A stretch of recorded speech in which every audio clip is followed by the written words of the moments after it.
Guys, today, well, the second podcast of today after Arik on the Gold Coast, we've actually got my two old bosses, Richard and Matt from Richard Matthews Real Estate down in Strathfield.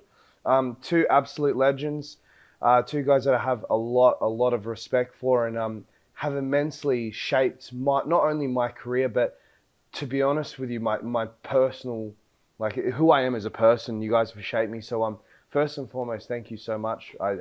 I owe a lot to you guys. But let's rip in. Thanks for having us. Thanks for memorising that opener. Appreciate it. We sent it to you 2 weeks ago. The payment will come later. Yeah, it's good. So, guys, the first question on everyone's mind, obviously Richard Matthews, Richard's name's in front of Matthews. Can you give us a bit of background in terms of who is the... Very, very contentious. Really massive decision at the beginning. It's a great story. It was a great story. It goes for hours, so I hope you got enough film. We sat in a pub in Leichhardt. We ordered 2 schooners. And I looked at Matt. I think I was having Carlton Draft back then, not Hun Super Dry. I wasn't ripped. And the conversation I think I said to Matt was, I reckon we should be Richard Matthews. No, Matthew might have said, regardless, we said, all right, Richard Matthews or Matthew Richards. And I looked at him and I said, you decide because I can't be stuffed. And he said, I think Richard Matthews sounds better. We picked up the schooners. Took 28 seconds. 28 seconds. Wow. Dead set, that's the real story. It was uncomplicated and it might have been the start of how we've run our business ever since because it's a lack of complication. And I think that's the biggest thing is we're not We just made the decision to move forward. And there was never a thought, well, his name goes before mine or vice versa. It's just literally that sounded better. So that's all it is. So before the schooners, were you planning to meet to discuss business or what? Oh, okay. Yeah, so we'd worked together at a previous office. And who was the bigger writer? We were pretty consistent with each other, I think it's fair to say. And I think it just got to that point where we either wanted to go into business with the person we were working for, and that's interesting in itself, or do something on our own. Yeah. And it just felt like more and more that we were a bit different. And then I think I was pressing Matt for about 18 months, to be honest. 18 months? Yeah, I was really keen to do something with him. There's obviously a good story behind that. It just comes down to trust and having the same foundations. You don't have to be the same type of person with the same foundations, and we had it. And then eventually Matt made the call, and here we are. Yeah, well, it's an interesting thing because we're having lunch with somebody today, and they asked the same question. You know, how have you been in a partnership, particularly in a real estate partnership, for 11 years? Very rare. It is rare, and it's because we're uncomplicated. It doesn't mean we see eye to eye on everything, but you know what? We make decisions like that and we just move on. That's the end of it, you know? We're talking about doing this podcast with you guys today, and it was exciting for us. And it was just like, all right, what are we going to talk about? I don't know, we'll just chat. And that's kind of how our business has rolled forward. Yeah. And well, look, it works for you guys.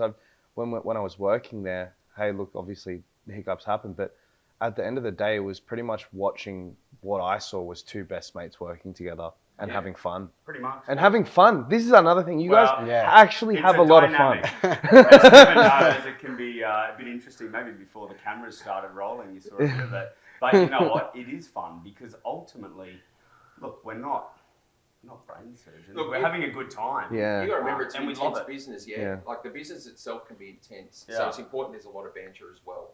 I think what we've done, there's a lot. we pretty have much a lot all in it our is. office. And that's because, to be fair to the team, when they're on, they're on. Yeah. So it allows for that. I think in the early years it was more business than fun in that we had to try and get this place up and running. But you know, again, whether it's because it is the close friendship or not, we seem to get through adversity pretty well as well. So there's no time. This is a long game for Matt and I. There's no time to hang on to silly little things and petty things. You've got to keep moving forward.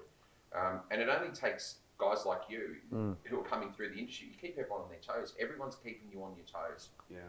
We can't afford the distractions. Yeah. Now, you guys have obviously built a very large business now. How have you consistently kept it and kept raising the bar year after year after year without losing momentum and losing the fun as well? I think because we've both got the same mindset that we've always got to get better and challenging ourselves because, Kev, you know, after doing it for so many years, for me, I've been an agent for 22 years. For Rich, it's 26, 27, 29. There you go. Wow. Showing your age. It's not the only place I'm showing. The Botox is keeping him looking It's looking great. Yeah. You know what? We challenge ourselves because otherwise you get bored. Yeah. You know, and if we don't push ourselves constantly out of our comfort zones, what are we doing it for? Yeah. You know, you can make money. Yeah, that's great. But our goal is just to keep getting better. And I think now that the business has grown, you know, developing other people has been a massive thing for us. And that really drives us forward today because, you know, we've listed and sold so many properties. We've auctioned heaps of properties. That's the challenge now. And it's awesome watching other people develop and, you know, you're instrumental in how they go in your career. It's nice of you to say we were had that sort of... Just to be clear, Kevin resigned. I didn't quit. We didn't actually fire him. I didn't get fired. Yeah, no. But it's nice for you He to made the to call. hear that. You know, We someone should comes share out- that because he said hiccup before and I thought he didn't do anything No, wrong. So we better- no. No, but you know what? He did resign and he was going somewhere. And I remember you and I both had separate conversations with him without knowing what the other one was going to say. And both gave him the same advice, interestingly enough, which is where you're at now. Correct. Best thing you've done. And what a Kellyville Number one. North Thank is you. absolutely. I appreciate that. Can I just share something on keeping it interesting? When you surround yourself with great people, it makes it easier. Everyone has down days, but there's a lot of energy in the place. The other thing is we've always got each other to bounce off and to lean on at times, and that's another big thing as well. He's going to have dark days, I'm going to have tough days, not dark, but just tougher days. You've got that other person to just prop you up on those days, so it makes it easier, really. And there's a lot of enthusiasm with people coming through the office as well. And they keep us accountable. It's really interesting. But as you guys know with your success, we really work for them. They're keeping us accountable and on our toes because they're expecting whatever support they need in order to achieve their goals. And it was interesting listening to Konstantopoulos right now. He was right in terms of that pyramid. We have the same system. We eat last in our business. We do what we need to do for the whole team first. And then we have a look and say, okay, what do we get out of it? And I think that's what's kept us moving forward always. I definitely think from the outside looking in, one thing I noticed with your brand that I don't see other brands do as good as you both is the fact you are stepping away from the tools and letting your team grow. That wasn't like, easy either. I think the first time I had dinner with you, Matt, I noticed you said like you're giving listings to your team, and not many of the agents can let. First of all, did you say the first time? How many dinners have you guys? What's going on? Well, it was outside. Hold on. There's something You don't to like know about moving it. out of Strathfield, Right. yeah. And Kevin knows Because I this. like fresh food. There's no way there's fresh food in there. It's only fair what anyone It says. wasn't the girls, but Kevin knows this. Anything out of postcode 2135 It doesn't- getting It's not outside, worth going to. even if you're inviting Actually, actually. I don't remember the question. To get to walk this end of Broadbeach is even like No. What was the question? In terms of giving links, yeah, because we want them to grow. I mean, our goal is not for Richard and I to be, you know, the biggest listing agents in our office. In fact, it's the opposite. You know, there are some clients we're still going to deal with. We've known them for 20 or 30 years in Richard's case, and you want to keep that relationship. But the truth is, we give most of those leads away because we want the guys to grow. I don't think I've really appeared on a listing of mine for 12 to 18 months. Wow. I don't even put my name on my listings. And that's with full consent from the vendors as well. They completely understand. But not only do we have great confidence in the team, they have confidence in our team. And I think that's a really big thing. It's really easy to say, this person and this person are looking after your property, but I'm always involved, and I am, and you know that. I'm always involved in the process, but I don't need my name on the listing to feel like I'm somebody. I don't need people in the industry to look up to me. It's not a goal of mine. My job is to service clients and to build my team. It's not for everyone at AREC to say that's Richard. I've got no interest in it. For me, the biggest satisfaction is seeing my team not only achieve the result, but get a listing off that listing. To see them do what they were actually, that's the idea of putting two people on that listing, that's not me, is to see them get business off it and generate business off it. That's the thrill. You know, he's a great coach and mentor to this team as well. I think we complement each other in that regard very, very well. Different skill sets. And I think that's another thing, guys, that people don't get about our partnership. We can disagree well. Yeah, I've seen it. It's really important. No, but it's not just about the fire up, it's the move on. Yeah. It is really important that there are differences of opinion in that office.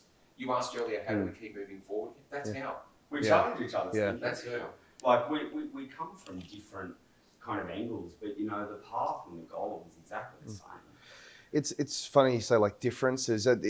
How do you? This is a big question for me. Obviously, I'm growing my guys that are here watching now, and how do you manage different? Not different opinions, but different personalities. So you've obviously got some big riders coming through the office. You've got Tarun, Vivek, you've got Ken, and then Jackson. They're all great people. I've met most of them, and they're all brilliant people. But they all seem very, very different. How do you manage that? You know what? That's the ideal scenario for us, though, because you don't want carbon copies of yourself. Yeah. And while they come through our system, if you want to call it that, and they learn how to do things, I suppose the Richard Matthews way, they've got their own skill set that they bring into it, and we want that. We want them to bring their own style. Ultimately, that's what makes us. Yeah. Because if it was just Richard and I carbon copies, it wouldn't work. They've got what we call Richard Matthews DNA in them. Every name you just mentioned, and some of the ones we've added on top, are people that we want part of our business, maybe outlasting us in there, who knows? Yeah. But they're long-term players in our business. Yeah. So Definitely. having, again, differences of opinion is not what matters, it's having the same foundations and morals. Yeah. Have you ever heard a bad word about any of the names that we just mentioned? Not one. And I think that's what's critical. So the core of them is what we represent, have a great reputation, be different, have your own way. I mean, you look at, say, Tarun, or you look at, say, Jackson in our business, they're very different personalities. But the core of them is that, best result for the client. Absolutely. They just have their own way to get there. Yeah. It's true. What do you think the DNA profile makes a good agent? Like being in the position you are, you get to see a lot of agents succeed, fail. Yeah. What criteria makes a good agent when they're building profile, but also the skill set? Consistent and persistence. It's easy. The other thing is you've got to find people with good character. You've listened to a few people today that are employing people or engaging people with no real estate experience. You can, if anyone wants to be a good real estate agent, you can train them to be that. You can't train them to be good people. All right, so the first thing we look for, in an interview, we talk it to them. We're not even interested in the answers. We're just getting a gauge as to what sort of a person they are. I don't care if they've sold one property, never seen real estate in their life. Doesn't interest us. We're trying to gauge whether or not they're good people. From there, it's like any blank canvas. It's so easy to train people that are good and will learn. Yeah. So everyone seems like they're all on a very even playing field when they start off, regardless. 100%. Now They support each other as well. There's a lot of collaboration, and you have to remember that. Working in offices yourselves, that it's very much the enemy next door, and we've heard that today, but it's the person sitting next to you you're competing against, not the other. We've made sure that's not the case. We've got a tremendous culture. Yeah, we wanted the polar opposite for our business. Yeah. And the team is the first thing. I like that how you put everyone on the same level. Now, Always. in terms of auctioneering, who's the better auctioneer? Obviously, I am. And this is another great thing: is our auctioneering styles appeal to different people, and that's another great thing. That's a true thing. We are quite different. But you know what? It's I don't know. Pardon me. A bit of a Auction off. yeah. That'd be good. I'd love to. I got to tell you, on that note, it's really interesting as well that it's sometimes clients prefer either of us at times. Others, I honestly don't care which one of us they get. But it's really interesting how also the areas you were raised in, you seem to auction pretty well in as well. There's just that natural flow off the tongue when it comes to mentioning schools, parks.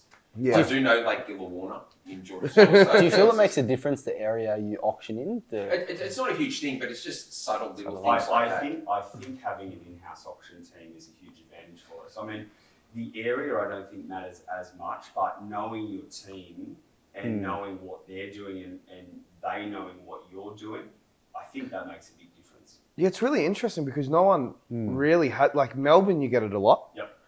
Sydney, I don't really know one agency besides you guys that have that. We've gone the other way before, but the care factor from hiring someone in was very different. And look, it's I suppose you know your team so well. Like when we're doing something, they know exactly what's going on without us even having to talk to them. I found the biggest advantage was being part of the process for 4 weeks. It's not as if we just found out a minute before the auction that we've got 2 registered bidders, 8 registered bidders, and this is what they're talking. We're in meetings with these guys daily. So by the time you get to the property, it's really easy to call it. You know what the particular buyers were interested in. You know what you've got to focus on. It's a very different feeling. I want to get back to the bit about our office and auctioneering styles. it's about variety. Mm. It's about having a business where people have a choice. And that's what's critical. It doesn't matter if 7 out of 10 prefer Matt or me, as long as they prefer Richard Matthews. And you've got to have that team mentality. It goes back to the bit about not being on listings. The hardest thing to remove in real estate is your ego. It was hard for me. I don't think it was easy for me to take my name. But in order for us to grow, we've had to let go. And to add to that, we're trying to develop more auctioneers within our business as well. Absolutely. It's not just going to be Matt and I auctioneering by the end of this year. We want that to be the case because it allows them first to develop their skills as a business. Yeah, You can't have restrictions in an office, guys. The sky's got to be the limit for everybody, or they will move on to another opportunity. So you guys are you guys training you guys now? Yep. Okay. Wow. All of them? The ones that Right now, Jackson's keen to pursue. You know, he's got that booming voice and that stature to do it. And we encourage anyone else who wants to. We'd like to see some female auctioneers in the office as well. Yeah. Really, we're very for keen sure. on that. And You don't get that in Sydney at all. Yeah, There's some in Melbourne, but I don't know. There's 2 auctioneers that are female in Sydney. Coolies have one. Oh, Coolies. There's one of Coolies. There's two that I know of. Lex as well. Yeah, she does a little bit. Yeah. Yeah. They're Yeah. There's not a There's lot. no limits. And you know what? It's a great thing. You're right. Melbourne has many more. Yeah. It's a different culture there. Like I think you, so. I I saw. think we modelled a lot of parts of our business on either Melbourne or Adelaide agents rather than Sydney. Yeah, because I think Tom's calling auctions now, Yeah. isn't he? Well, Yeah. Paris have had a big impact on our business. Yeah. I think meeting with James Tostovan, I've always said there are going to be plenty of people with number ones, but he's still the king. He's Elvis. Well, I Tostovan. remember, I remember a small Yeah. trip I did with Kevin many years ago when Yeah. we went down to Harris. The man that hated, we went wine tasting the day before we did the work stuff. He hated wine, and now he's I know. the connoisseur. I know. Should have seen this about last night. Oh wow! No. Yeah. Can we go into that or? Matt's been telling me all weekend that you owe him an Eric trip or something. Apparently he Yes, shouted you actually, a that's trip. another story. Oh, Remember my with dude. your first Eric? The first Eric, can we tell this? Like, Yeah, of you know? course, All right, yeah. The first Eric we went to, Kevin comes along with myself and I can't remember who else. I can. goes up there. Yeah.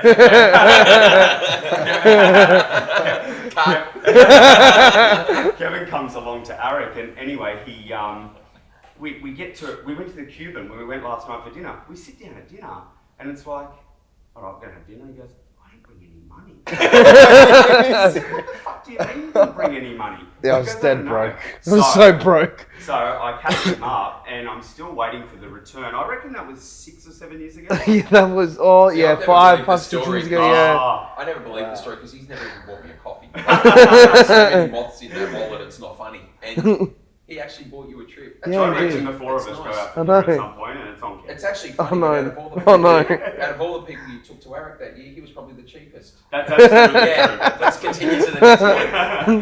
How do you This is challenges. see? This is what I really liked about you guys. Like I've worked through a lot of offices, but it's always so much fun. Like it was. Yeah. That's what I like coming.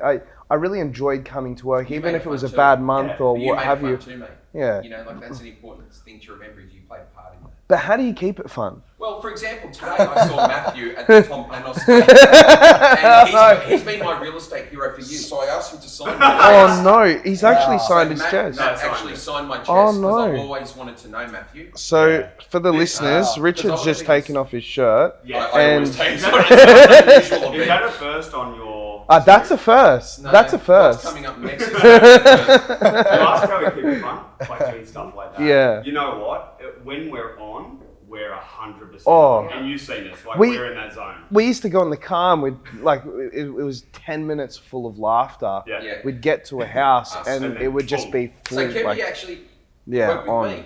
Yes. So that was fun for us. Yes. But I guess one You of have the to things switch one it of the on. things we used to learn a lot about, Kev used to just say, how did that happen? And it would be getting back in the car with an agency agreement signed up, VPA paid for, and he'd say, but you didn't even pull out the marketing campaign.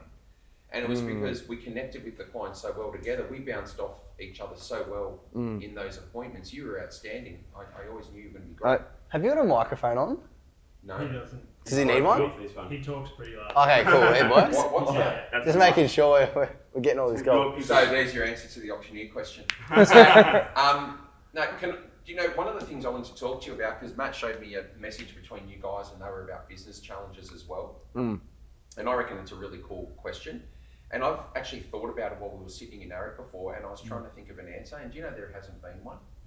It's really interesting. I'll tell you why. Anything in business has a solution. The challenges in a business are of a personal nature. Yeah. They are, how are things with my wife and kids? How are things with Matt's family? How are the team with their health? We've gone through marital challenges. We've lost parents in our business. I've lost mum. He's lost dad. People have lost family members. Kids have been unwell. Kids are diagnosed with different things. Financial challenges. A lot of things people consult. I won't go through the confidential chats. They're the challenges. It's never been about GCI and all that sort of stuff. They're not challenges, guys. Like, how easy is it? Imagine all we had to care about was getting a listing and making a sale. Life is so easy. It's the other stuff. So I don't have an answer for the business challenge question. I just thought I'd let you know. That's a great answer. We have business decisions, but I wouldn't call them challenges. That's a great answer. It puts it into perspective. When life hits you, nothing else really matters. Like you just... It's interesting. Like you go for a blood test when you're not feeling well, or you're thinking about the results of the blood test. How come that listing's not as important as it was the week before? And I think that's again something we do is we don't complicate our lives. Like we're grateful and thankful, and we've got gratitude in the morning. You thank God we're all right, or Matt, you thank the trees or whatever. You thank we're thankful that we're alive and well, that our family is alive and well. All we've got to do is go to work.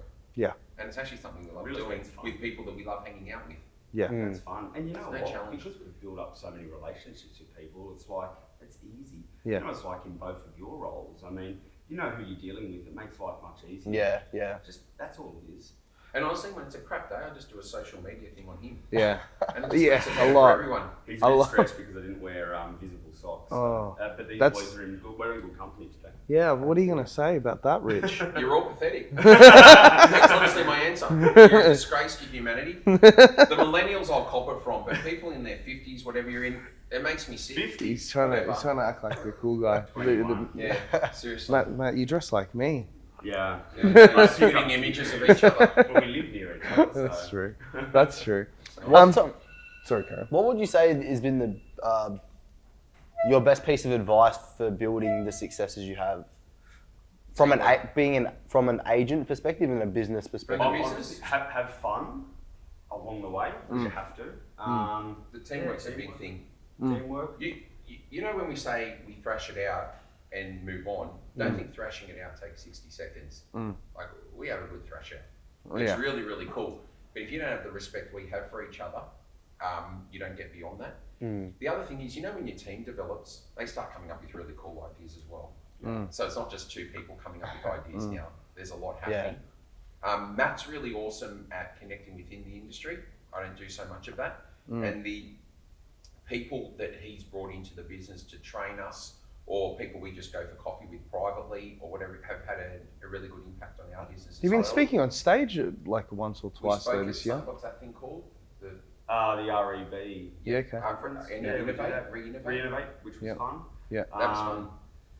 Yeah, I think... They haven't asked us back. Can It was good for us. Can I tell you, learning off other people is a big one. A lot of agents probably don't do that. They don't reach out. Some do. We do. Like, we've been doing this for a long time. Between the two of us is 50 plus years of experience. But some of the best things that we've learned are from just reaching out to other agents, you know, bouncing ideas off each other. Definitely. You know, we're lucky enough, we're friends with Con, who spoke today. We had dinner with him a few nights ago. Heaps of people in the industry. You know, Tom Hector, we had breakfast with him, Angelo Nicholas last year. Like, really just reaching out to people, building a connection and picking their brains. Phil Harris has been a huge... That never used to happen. When I first started, that just never happened. It's really only... And you don't have to be in our roles to do that. Like our sales guys, PM guys, they do it. It's incredible the amount of time someone will give if you just ask them. Yeah. Like, and our doors are open. We've proven that. We invite people in all the time. They'll be honoured. Honoured to, like, that. It feels good to be asked for advice. Yeah. Of course it's you will. fantastic. And you learn things. I learn as much off you as you will from me from a conversation. We're just at different stages. When we talk to people before they join our team, I always like to remind them they're going to go through a lot of doubt over that first 3 months. Everyone wants to quit in the first 3 months because the way they perceive our industry isn't the reality of it. Yeah, And that's I reckon for sure. social media's kind of stuffed that up for people. Yeah. It's Well, it's the Rolexes, the Porsches, all that sort of stuff. Yeah. And so No the one's first got a 3 Rolex, months, no. you realise everyone Sorry. everyone says when they start, because I love selling. Selling real estate's the easy part. Oh. You've got to get listings, right? Yeah. They don't realise that sort of stuff. So Yeah. they don't realise the commitment and the hours and the effort that it's put into actually get. It's crazy. It's so crazy. But you know what? If you go back, I mean, the reason that I think our business is successful is because we're happy to share all the failures we've made, and we've made them all 3 of them. we've made them though. Like we've made all these mistakes. Yeah. And Yeah. I reckon that's why. It's like parenting. Yeah. And I think that's It how you is. learn, right? What do you think changed? So, when I was working there, you guys are obviously doing great numbers already, but from the past 4 or 5 years from when I left till now, there's been a lot of changes. The team's expanded massively. There's been a second office opening. You've built there was good agents there, but that obviously Ken and Jackson, now they've grown even further and you've added some new pieces. But even your health as well. Like you've got a PT. You've dropped probably like 100 kilos. But what changed from 4 or 5 years ago to now? Honestly, What happened? I think one of the first catalysts for us was that trip we did to Harris. Yeah. And looking at a business we could aspire to, that we felt we could have a connection with. That was step one, I think. We can be better than where we are. That changed But my actually- mindset too. Yeah, That was crazy. Actually, honestly, looking at us and said, you know what? There's no reason why we can't be them. And you really start to think, we're taking this here. We can be much better than what we really are. Putting your balls on the line, actually having a crack. You know, Yeah. we employed people that had little to no experience. We trusted that we could help them, and they trusted us that we could help them. I think that, and we just really, honestly, we work bloody hard. We don't have a fear of failure. Yeah. We never have. So you hear people saying they're scared of losing the listing. Yeah. We've never been scared of. We don't think about failing in anything.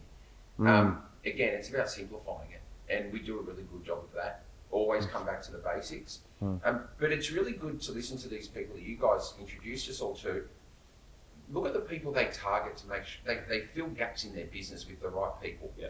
You know what? I'm sick of writing ads. I'm so happy I don't do them anymore. We got a marketing team. We didn't want to put pointers out and do this and do this and do this. So we engaged sales associates and, all that sort of stuff. We get heavy. And, it's as simple as things like that. We then allowed ourselves to only do the things we're really good at, which is generally in our job, the dollar productive stuff. You know what, the health side of it, I think that's a big game changer. And Richard and I, for too long, put that on the back burner and were purely just work, which is not healthy. You think it is because you feel guilty that we've got to work, we've got to produce, we've got a business, we've got people to look after. But we really both stepped back a while back and said, you know what, this is not sustainable for 2 reasons. Firstly, you burn out, you don't feel great, and you're really struggling. And the other one is that if you're not healthy, your energy. You don't have the energy, and if you don't have the energy, you can't lead. Like you're a health fanatic, you're running kilometres and kilometres every day. Why do you do it? Yeah, to be energized from what I do. Really. Is that it? To be Feel energized? good, be energized, and I'm a bit of an extremist, but Mindset? and that's another thing. Like the last one I did, an ultra marathon, that's a mindset one. Like there comes a point where it's no longer physical. You're dead. Like after 40 Ks, the last 20 Ks is all mindset. But it's mindset. So Richard and I both train in the mornings, and I think we both do it because we know once we get that done, the rest of the day is easy. You've already conquered your first task. Like we enjoy it, but it's also, it's that. It's kind of like we knock that on the head. Yeah. Everything else is easy. And then you don't let yourself slip at anything moving forward. Yeah. Like I don't have that crappy lunch. Yeah. Because I remembered what I went through Yeah, in you the did the morning. training. So you don't just let yourself have No, Porto. the diets that we had at the time. And you introduced me like some nuggets or something, KFC. Some of the stuff these boys would eat. When we went Bad. through COVID, everyone, us included, you just reflect on your own life. And I think health was one of the things that I realised during that period that I hadn't given enough attention to. Yeah. And then at the end of it, when we had our team meeting, we sort of were talking about the fact that we all learned that as long as you've got your health, you're invincible. Right? Literally, you can do anything as long as you're healthy, right? Because we've all been worried about COVID for 2 years that we just wanted to be healthy. all came down to we weren't worried about cars and holidays anymore, as we just didn't want to get COVID. So we realised that was the thing. I'm probably the only person on the planet that started a diet on Christmas Eve. Oh, Did I no. literally started on Christmas Eve. He would have done it to be stubborn, though. He would have in his mind to be stubborn, Yeah. but he would have done it that way. So I've put myself through the same thing each and every day since then. And I just found then I developed these routines that I'd never had before. And that was another big thing as well. I lacked a bit of that. What have you learnt from losing the weight and starting a new diet and a new exercise plan? What are the biggest things That you've you're learned? never too old to let excuses get in the way of the truth. Mm. That I used to say it was because I got married, I got lazy, and then it was the first baby came along. I had a rough night's sleep, and then the second one came along. There was always an excuse as to why I wasn't doing it, and I let myself have those excuses. And then I surrounded myself with successful people. And guess what? They had kids. Yeah. They were married. They were also extraordinarily fit. They were incredibly successful. They were surrounded by people who supported them and lifted them higher. And I thought, well, okay, I need that. Yeah. I had the people around me. It was me holding me back. So the other thing is, you've got Matt going through that training. You're seeing that every day. And again, you're just looking at the guys around you. They're saying they went to the gym in the morning and they're feeling great. And you had your name. I used to see it on social media. You had your name as like the gym junkie or whatever. Yeah, I on the know. list. I don't know what happened. But you were I don't know. doing What, good. you know what it is? The excuses came up. I broke my leg. Yeah. This But stuff. we've all been through it, Yeah. right? But you know what? We also, I think, keep each other a little bit accountable without even saying anything. You know, Yeah. for me, the PT idea was purely because I had an appointment. Like I knew Can't escape it. Well, you can, but then the messages he's gonna barrage me with is gonna be like, I'm gonna turn up. Yeah. But beyond that, also the routine. Yeah. Just keep going. Otherwise, you're gonna have a bender the night before. You're gonna get on the piss and come in late, and you're just gonna make the excuse. It doesn't matter the next morning. But if you know you've got to be up and you've got to do it, you're going to be much more disciplined with everything. You know, when you talk about being successful at this, I often ask, what have you learned at ARIC or anything different for the last however many years of your career? You're hearing the same thing. At some point, you've got to execute it. Do you know Just what I mean? reminding. And everything that gets in the way is an excuse. Yeah. So The guys in your team have heard the same things for however long they've been working for. I don't care if it's a day or a year or 2 years. hasn't changed. At what point do we actually stop making out as if we're there researching and actually start executing what we've got to do? And the best ones are the ones that are consistent. Yep. It's as simple as that. Matt said it earlier. I'm 100% behind him on that comment. They're consistent. Nothing gets in the way of tomorrow morning. They're making those same 100 phone calls if that's what they do. The AM, PM lifestyle, if that's what they choose to do, calls in the morning, appointments in the afternoon, they're all non-negotiables. Everything that happens at work is a non-negotiable. It is kind of funny. This shouldn't be a learning experience. It should be a refresher. Yeah, It should be an energy boost. Yeah. Because I've been texting that a little bit in there, to be frank, and I'm saying to him, like, mate, we do all this now. Like, this is what we're doing. Yeah. It's just a reminder if you've dropped the ball in a couple of areas that you've got to get back on the course. But it's just excuses, mate. Distractions and excuses. Everyone's heard it all. Now, usually we have agents on here and we ask them, what are you doing differently? But you're in a different position now. We've got someone that's looking from the outside, looking in. What like you've, for example, Tarun and Vivek, they're writing great numbers. What do you see them doing differently than their competitors? Building a team and really, scaling themselves so that they're specialising in what they're great at, and then building a team around probably what they need help with or what they don't enjoy doing, either or. I think though the biggest thing is consistent. They're just literally consistent with whatever they do, and they're focused in their areas. We say hyper-local is probably the best way to describe it. Like Tarun is Strathfield, bit of Homebush. Vivek is South Strathfield, Belfield. And they're known in those markets. You go down the road with Tarun, or you go down the road with Vivek, and people know the stop, the chat. Everyone, it's also, people see this tip. These guys have been really slogging at it, laying that foundation for a long time. But they're consistent. The relationships for me is the answer. Yeah. In addition to Matthew's comment, by the way, I support everything. But the relationships they have with people, Yeah. is the thing that's probably Deeper. impressed me the most. Yep. And as you can imagine, particularly Strathfield South and so on, that's my backyard. Yeah. Yeah. And it was always them being told, say hi to Rich, we know his family, we know his dad, we know this. Now I'm being told we know Jerome, we know Rebecca, Really? and like it's that sort of Yeah. change now. I'm going down the road and It's a changing of the guard there. I love, and that's what you thrive Yeah. on. It comes back to being a dad. You Yeah. know, you grow up wanting to be the best in the universe, Yeah. and when you become a dad, you want to see your kids be the best in the universe. Yeah. Same in business. Yeah. All we wanted to do was be the best agents in the world and be number one and be at ARIC and do all these. But now for us, the thrill is I would love to see them number one. I'd love to see them speaking at ARIC if that's what they want to do. And it's good because they started from a very, very low base. Like, Yeah. to watch them succeed Yeah. is awesome. What do you feel is the biggest roadblocks or challenges? You guys have Yep. wealth of experience above us that our age group struggle with, or the roadblocks preventing our success. Themselves. That's the easiest answer, mate.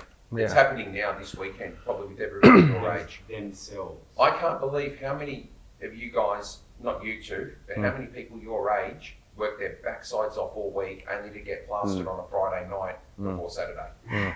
It blows my mind. There's a lack of discipline. And I'm brought up in an era where you fell over on your own and you had to wipe yourself off. I feel like today there's a lot more catching of you guys of younger people before they fall and learn. Do you know what? I reckon you've got to go out on your own and have a crack. I think you rely not you, sorry for saying you guys. I want to take it back. I'm referring to the new people coming through that you've asked about. So these guys. Yeah, to these guys. I think it's about going out there and having a crack and learning from your mistakes and not always running to mum and dad for help as soon as things get tough. Stop getting in your own way. Yeah. You know what you're doing is going to either make or break your next day. Think about it like that, and be willing to learn. Yeah. Go out and explore those people who have done it before, made all the mistakes, and ask them, what would you do? How would you do it? They want to tell you. Reach out, yeah. Because most successful people have made the errors. Yeah. The really successful people learn off the ones that have made the errors so they avoid the mistakes. Are there any errors top of mind you can think of that you For can me, share? big time. You can I'm 47 now, and I've actually calmed down. Well, you look But really, if you want to know the biggest mistake I made, and this is where, this is what drew me to Kev when we first met, was that similar energy at the same age, is we're bouncing around all over the place and didn't have that structure. Yeah. Do you remember those days, mate? And, As a lunatic. and no, but really, between the two of you were. we were just It's catching on a stupid. tin roof. It was It's insane. It was stupid. like father son going nuts. Yeah. But the reality was, it was just not having that structure in place. I love these people that know how to sit at their desk. I used to, make calls from 9 to 9:30, and then go out for an appointment, come back in, make a few calls, and then go back out to an appointment. I was just a yes man to everyone as they needed me. I think that's what I'd be doing differently. I'd like to have a lot more structure from day one, and I have to admire the successful younger agents that do have that, because they're getting the rewards for it. If I was, in a different position, much younger, the first thing that I would do is have an associate agent. What Kev's done with his team. As a young guy, I'm still experienced now though, but a young guy still. To have that team around you, to have the guts to have the team around you, that's the number one thing I would change. Yeah. That's by far and away, my biggest regret. And advice. Not having someone on Younger. sooner. Younger, When and like any gender preference. No gender preference. So it's got nothing to do with. and what role? Okay. No, I just needed to know where Matt was headed with it. No gender preference. Okay. And what role would you have? Like, would it be a prospector? For me, no, because my skill, I reckon, is building relationships, finding that lead and listing. I want someone to do all of my buyer work and then prospect off the back of the buyers. So to get ultra good at buyer work, because too many agents undervalue that part. They think, we'll just list it, jump onto realestate.com, and guess what? The buyers will trip over through the front door. It has been that way. It has been that way. But it's not like that. You have to And the shift. best relationships I have today are from people I sold to 15, 20 years ago. Yeah. Or buyer's agents that I've known for 10, 15 years, you know, when it got popular. Yes. But it just really is the one thing he's being No, sometimes you only know. it's really just that. That's what I get them to do. First of all. You know, when you mentioned Tarun and Vivek and all that, I think that's why they're successful too. Their teams are outstanding. Yeah. But I remember the conversations with both of them when, before they put on their first associate agent, is that I'm making a mistake. I remember the conversation with Tarun particularly well. It's like, oh, am I doing it at the wrong time? And now he's got a team of 5 within the space of a year and a half of putting the first one. So you have to take the step. Yeah. Selfish question, but I'm going to use it since you guys are here and these guys are here. They've all been in the industry for less than a year. Nick's been in the industry for only a few months. Yep. What would your advice be to these guys? How long to stay as an assistant, whether it's another year or 3 years, and how to progress and take the most of it? I'll answer the timing part of it. The timing, I don't think there is a set time. Yep. But in the same token, I think you've got to not rush it, learn what you can. I don't think there's a set rule. I reckon 3 years is a realistic time frame personally. Yeah. Personally.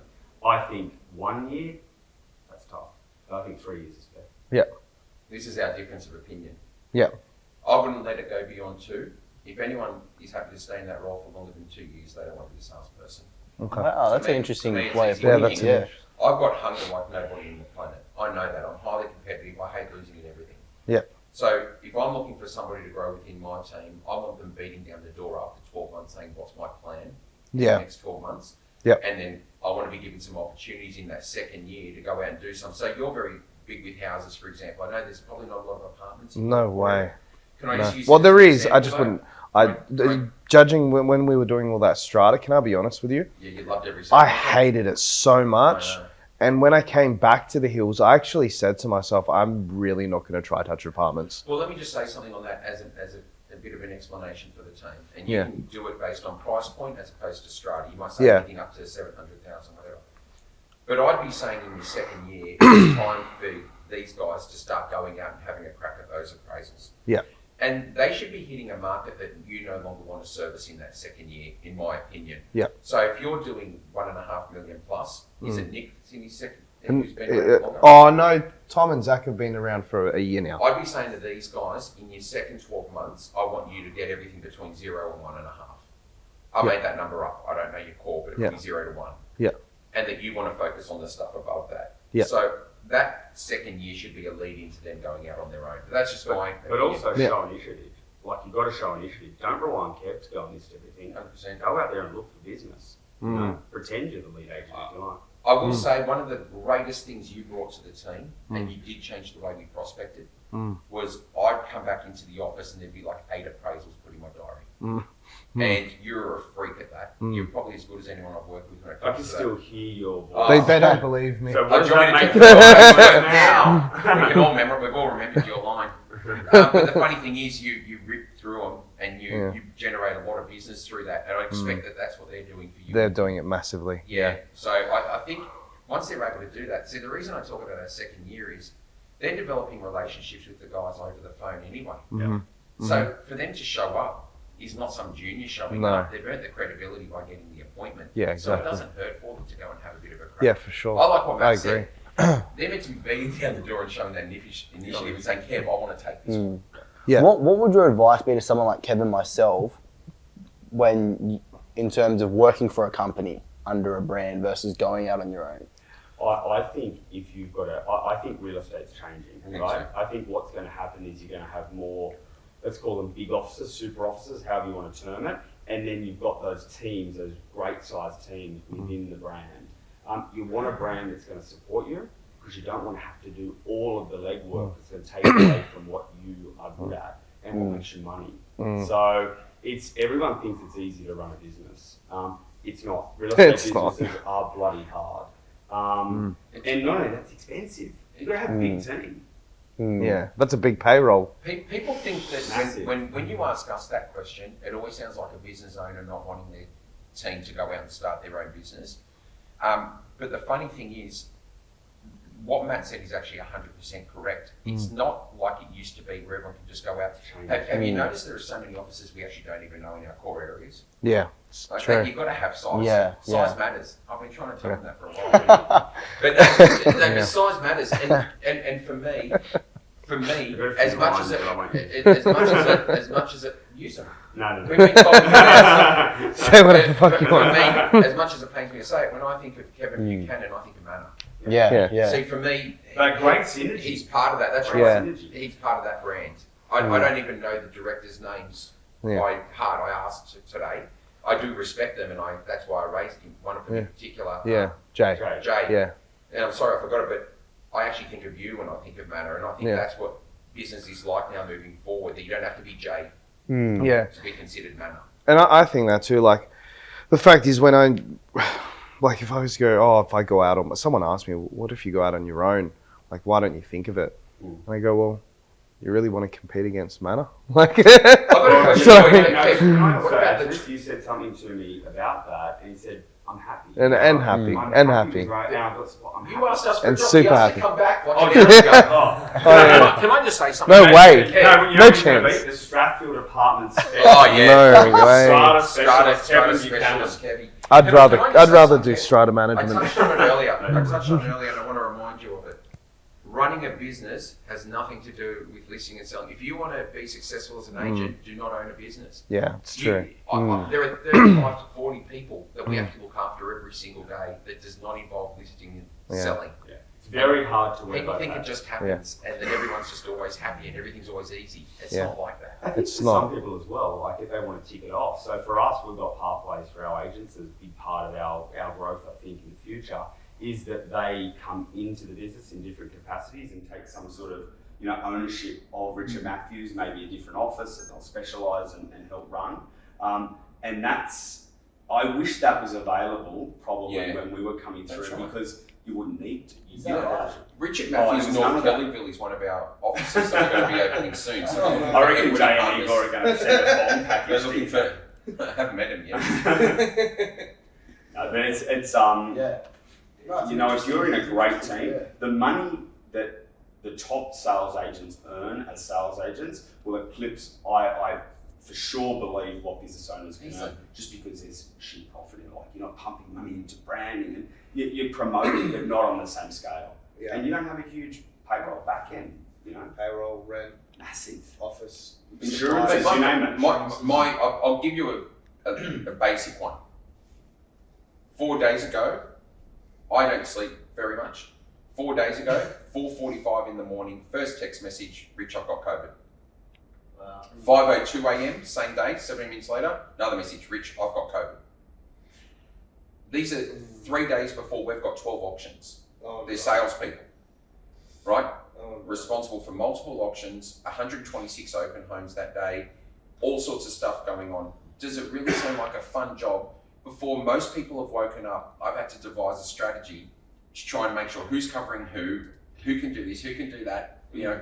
Obviously the people that aren't well aren't thinking straight at that point as to how to manage a situation, so you've got to do that as well. That was what took up part of that, a large chunk of my morning. And also at the same time, the first thing is caring about their health, the health of the people in their family that could catch it off them as well. We send care packages to everyone in our office who gets COVID, so we do a bit of a shot for them to just make it a little bit easier for them. Yeah, look, because You're not getting one, Kev. No red wine. It's not for traders. Did one of your team have their alarm set to wake up at 6 o'clock? By the way, did I hear an alarm go off before? Yeah, you did. That's Big Zachy. Zach, he actually needed a wake up call at 6 p.m. Yeah. Okay, we'll talk about that later. Richard was up at 3 a.m. and I pushed breakfast back 15 minutes and it was like, but when you talk about business ownership, Kev, people never think about all that other stuff. Yeah. They never think about it. The fact that Matt's phone, my phone, literally both of us, because we're often involved in the same, we're getting called till close to midnight nearly every night. And we get text messages overnight so that when we wake up, that's what we're waking up to. So there's a lot so you're waking up to stress. I don't consider it stressful. It's a compassionate situation generally. You've got to think of the person sending the message, not yourself. Yeah. As someone who's woken up sick. Yeah. My concern is for them. It's not stress, but it is also time consuming. And when you are a gun salesperson and you want to be focusing on listing and selling, you don't want to be managing that. So when it comes to running a business, I like the idea of the super teams. Yeah. Let us worry about that other stuff. You guys focus on making money, which is what you're great at. Me too. Do you guys invest outside of the business?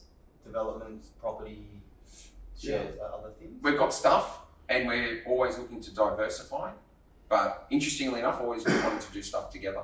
Yeah, we have. I mean, together. obviously, never done anything together. Outside of this, not in terms of a development side or anything like that. Right now, we're not afraid to say our focus right now is business growth. Yeah. It really is. And we're not stopping at 2 offices, I can tell you right now. You're just reinvesting back in. We absolutely want to grow. And Matt, again, put it beautifully in that we want our team to be a part of future offices that we're opening as well. So I think though that Rich and I, we both established ourselves with property and stuff when we were younger too. Yeah. Like I know I was 20 when I bought my first property. I know Rich was young too. So for us, we established that as well. Like so for the young guys, for everyone out there, get that base.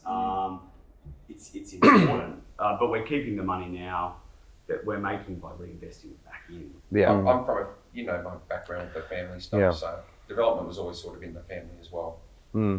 Is your dad still doing stuff? Yeah. Yeah, wow. Yeah. Machine. Doesn't stop.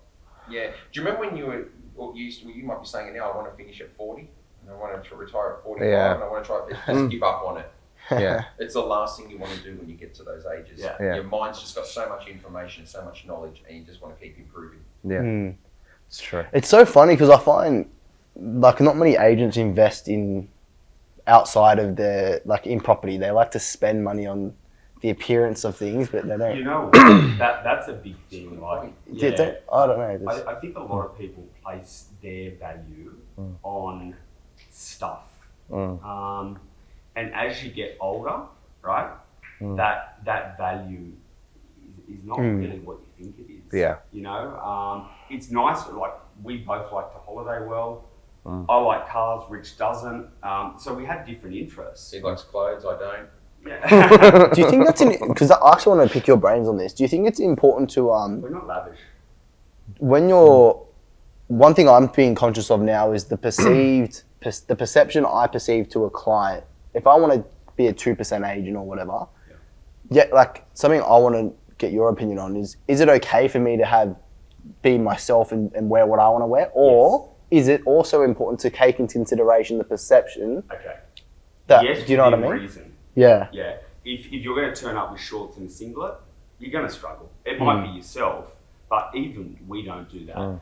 But I think our opinion on this has changed more recently because, you know what? People want to see you as a human being, but they also need to see you somewhat as professional. So there's a way you can dress that is, you're going to struggle with a client, and depends who you're seeing. I reckon you got to earn your stripes. I really do. Earn your stripes, I don't think you can be in your first year of real estate and rocking up in jeans and a shirt with a jacket. I really don't. I think you need some buttons on. We have different views on this part. No, it's good. I want to learn from you guys. If you come into my house like that, I'm not listening. No, for Right? sure. No, I'm just saying. Yeah, I'm it's good. not. Yeah. Matt might. It depends on who you are. Now, the biggest challenge for you is if you walked in casual right now like that, is then winning me over with your information. So you could win me over with your presentation, maybe where I forgot about anything else. But there are a lot of successful agents I see, like they're presenting now. Like John McGrath standing there in jeans and a t-shirt. So I was talking to Matthew McConaughey today. Like I never. Zero fucks given. And I never even noticed it. Like, I never cared. It was just, he's comfortable in himself, and he's not trying to be someone else. But I don't reckon he would have done it. I don't reckon he would have done that with at the equivalent actor 30 years ago. I just don't believe he would have worn a black t-shirt. And I've jeans. always seen John wear that. Yeah. I see him in a Mac shirt a lot or a or jacket. Kalosh with the hat, the baseball hat. Yeah, the baseball Yeah, cap. but look at Yeah. his runs. Yeah, I know. He's got crazy runs on the board. I know. But But if you're a young agent, You couldn't do that. I get this question a lot by people I interview, not necessarily those who work with us, but is my age an issue? Yeah. It's not, but you can make it an issue if you dress yourself to look that age sometimes. So you've got to sort of, if you're young, you've got to try and impress the client so that the age is not the factor. Mm. Because you can't sell on experience. Have Yeah. some runs. Have some runs. Yeah, Turin's 24. Mm. He's going to write close to $4 million. For the last 6 months or so, he's been wearing a lot more jeans and just a collared shirt. But his signboards are all over Strathfield. It's gone beyond whether or not he's suited up. But you know what it is? He's got the relationship with the Relationships client are there. now. Yeah. So they know him. But on auction day, Suits Yep. No, it's because I've just gone through the process now. I've invested, quite a lot in some, nice 5 new tailored suits, and I'm going to start making that because very easy. Theodore. Yes. Yeah, Theodore. Because it's very easy. Like the office I'm around, Jack's very t-shirt and shorts. It's easy to get in that mindset and lower your standards. But himself that way. Yeah. Like that's his look, and he's consistent with it. He is consistent with it. So yeah, it's an interesting one. I think that the world's changed a little bit in that regard. The suit and tie stuff, it's sticky, it's stuffy. Yeah. I wouldn't. Changing. Yeah, but then it's like you said, you also want to cross that line where you're being that agent that's just that flashy kind of. But you know what? Again, relationships matter. I accept that. Yeah. But why not just put in a couple of years before you're worried about whether you're wearing jeans or not? Yeah. Just put in a couple of years. Yeah, it's true. For example, I never wore jeans and a shirt, and I've actually come back to suits, to be honest with you. But because of Tim Aquino upselling you. No, yeah, it is that. It's a bit of that, and also me putting on weight. But no, but so good, mate. No, but it's I never wore the jeans and the shirt and the sports jacket until I was doing. Well, I didn't even do it until I did pretty much 2 mil. Like I just wasn't. There you Didn't go. do it. It's an example. Think about what your competition's doing as well. Yeah. If you're 24, for example, and you're up against someone with 20 years experience and hungry, not a lazy one, and they're going in looking sharp, and you're going in looking like you've come from the pub. I know who I'd probably want to deal with. Yeah. You're just adding an extra hurdle if you have to get over that too. I just don't see the urgency to rush into being casual. Yeah. Yeah. Oh, it's good to hear your opinion on things from that perspective. You know what? You might be in a market that doesn't give a damn. Yeah. Honestly, you could be have a core area that just it might be courses for courses. I don't know. Yeah. I reckon you get away with it in Penrith. But then it's funny, Jack gets away with it in the eastern suburbs. I remember freaking out when I stopped wearing ties, just 2-3 years ago. Yeah. Yeah. Or I'm not having this debate with him. or not wearing parachutes or shirts. Yeah. Oh, the parachute shirts. The parachute shirts were yes. crazy. That took a while. Yeah. Thank God you got some tailored. Double-breasted suits. You've had some specials. You don't like double-breasted suits? It goes to show I can wear whatever I want and still go alright. So I don't need the B and. And what about BMX. cars? What's do you your think? car called a BMX? BMX, yeah. Yeah. Do you think? X657. What do you think's more important? The way the quality of your suit in your car, or is it keeping that attire well kept? I think. I've never thought this much about it, to be honest, mate. I've always just made sure I'm neat and Not tidy. entirely. I think you've got Presentation. to look neat. Yeah. But it doesn't have to be high-end stuff. You know, you mentioned Fedor before, who we use, you guys use, a lot of agents use. Affordable, look sharp enough. Because there's a lot of young guys that'll be like, Can "Do I we tell you buy about the car cars? Can I first?" tell you Yeah, about I would cars? love to hear it. Yeah. Because I'm not a car guy. I like to think I'm pretty successful at this gig. I bought my first car for more than $32,000 5 years ago. Wow. I've never thought about it. I was a Holden man my whole life, so I've just enjoyed driving Holdens. And it wasn't until some people sort of put a bit of some people, no names mentioned because I don't want to throw anyone under Matthew. the bus, but it's like, mate, you're like, you're a director of this, you're in real estate, and I got my first car a bit more sort of expensive, and it's nothing flash. It's a Lexus. I don't know what the letters are. RX57. Weren't you going to track it? T something. Yeah. And then, but that's the first time. Now, mate, I've never worn the most expensive clothes. I'm never the best dressed anywhere in the world in terms of luxury. I'm never driving the best car, but I'll bet you $1 million I'm the best presenter every single time. I'll bet you $1 million. Kev, you've been in with me. 100%. I'd agree with that. To anyone that goes in with me, and I'm I'd sure agree they with don't that. care whether I've got a Commodore or a $2,000 suit. I'll tell you something about the car side of it. Like, I love cars. No, that's different if you love them. So for me, it was though very similar to Richard, I didn't buy cars that were of higher value until I'd well established my career. Like we're talking 10 years in. Yeah, right. So that was never the priority. What I always did was spend money on making sure that I looked sharp enough to obviously do business and promoting myself. Like, put your money there. Like, you could wear, you know, Rolex or you know, the greatest quality belts or, you know, really expensive stuff. Or you could spend that money, as a young guy I'm talking, you could spend that money, guy or girl, you could spend that money promoting yourself, building your brand, getting this foundation fantastic. The other stuff will come if you're into that. I'd rather see you growing. By the way, you shouldn't have your European car because I saw how you drove it on the M2 the other night. Now, can I just share Edit something this. on that? Yeah. I'll tell you what's a really bad, like a really rough. Think about what we do for a living. We sell a home to someone for $5 million, and a year and a half later, we're selling it again, and they're telling us it's because of a lifestyle change. Yeah. Right? Don't live beyond your means. Do you know what looks good? Going from the Commodore to the whatever is a car above it. And that's what looks good. From a Commodore to a BMW, not a BMW first, then having to go back to a Commodore. Yeah, that's It's fine. not a good look. Work into it. Build yourself up, and people see you building up at the same time. They know you're successful because you went that way. Yeah. Don't start with And a don't, Beamer. and you know what? So- Don't put pressure on yourself. I think a lot of young people put a lot of pressure on themselves about look. Now, you can easily dump a heap of money on certain things, and no one will give a flying fuck except for you. Do you have Yeah. people that are direct with you and Yeah. tell you how it is? Yeah. Do you? Yeah. I've always had people say to me, I'm very direct. I think we can all agree. Yes. Anyone who's listening, I'm a pretty direct bloke. Very, very. Who's asleep? I reckon I'm a pretty. It's really amazing how many people say they want you to be direct with them until you're direct with them, Yeah. and then they don't like it, and then they turn around and dislike you Mm. for being. They mistaken constructive criticism with disrespect. Yeah. If you've got people that pull you into line, you know, you don't have to worry about all that. So surely there's someone that would come up to you and say, mate, you don't need a Rolex. Mate, you don't need a BMW right now. Whether it's mum, dad, sister, brother, friend. Yeah. It's not needed. You don't need it. Yeah. Just maybe bounce off people who really talk honestly with you and just sort of, do you reckon it's a good time to get a Beamer? I know you boys are both Jeff Jow at Yeah. Yeah. Leonardo's, and he'll tell you. And that's the thing, right? Because, like Jeff will say, don't. You ride a horse to an Yeah, auction. ride a horse, right? And it's very easy to like be like that and not hold a standard. But then it's also easy to go to the extreme where you become egotistical and you're just buying stuff before you can afford it. I think there's a bit of a compromise between where Jeff's at and what you're saying. Jeff's had the highs as well. I don't think you need to go straight to riding horses to auctions, but I'd say that somewhere in between Yeah. is a happy place, a happy ground. Yeah. That's Jeff's happy place. Yeah. No, really it is. And Yeah. He's went riding with him. Yeah. Oh, really? Yeah. Yeah, my daughter's into it. I so love we that went out guy. there, and It's he's awesome. just real.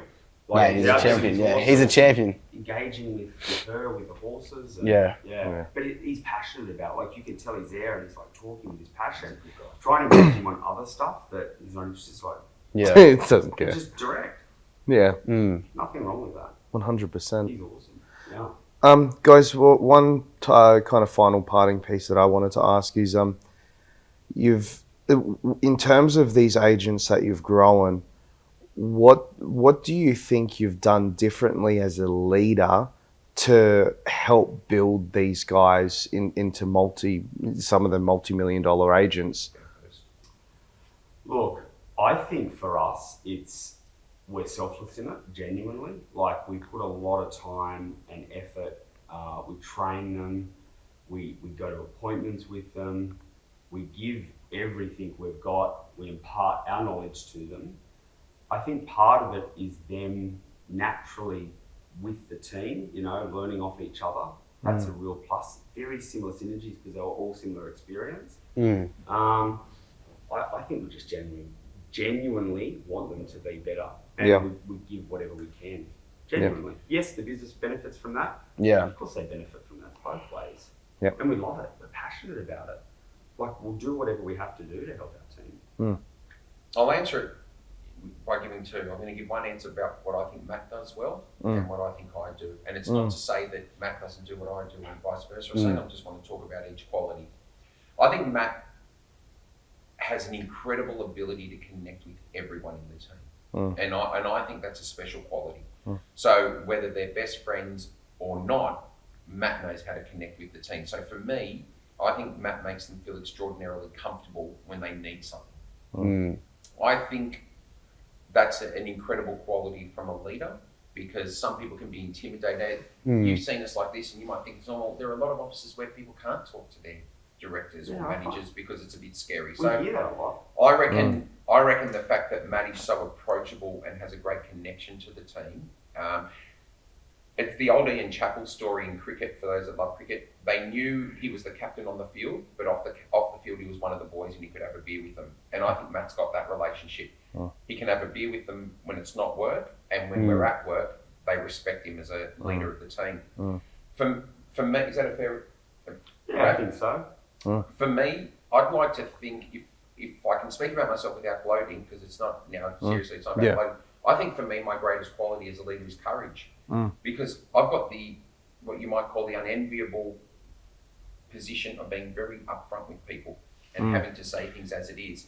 You're brutally honest. It's not. I'm not. When I say brutally honest, I'm not there to hurt. In a people. good way. Yeah, in a good actually way. genuinely want to help people, but I hate the mollycoddling thing, and I'm not from that generation. So for me, I like to just get out what needs to be done.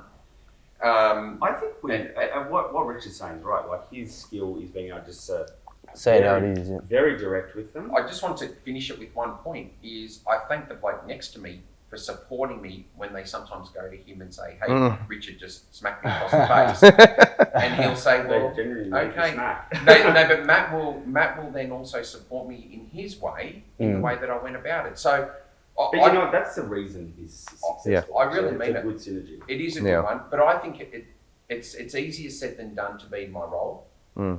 It's easier to say, I'll just be direct with them and all that sort of stuff. People don't respond to it too well. I don't care what team you're in. Yeah. But it's from a position of love. I swear to you it is. And my answer, when I speak to them, I always say, guys, if I didn't care about you, I wouldn't have the chat. Yeah. Or you wouldn't be here. Like, I do it out of love. I genuinely do it out of love. But I think over time, they've gotten used to my style as well. So they don't take it the wrong way. Yeah. I think we've also adapted as leaders, as people adapt as humans and agents, and grown into our roles and what we're good and bad at. Keep in mind, now I'm very different as a leader because the majority of my team have earned their stripes. Yeah. Got it. I'm not the same with them as I was 2 years ago. Yeah. I'm a very, very different person because they're very, very different in where they're at. They've come a long, long way. You know what it is? I think it's a respect both ways. Like, they respect us for what we do and we respect them for what they do. And it's kind of unsaid, but I think we just know each other that well. We do now. We do. We really do. And the culture of our business, the DNA Richard talked about before, is that. Yeah. It's everyone knows that. Even the new people that come in very quickly get your sales agent, property management, admin team, marketing team, us. We just connect. Yeah.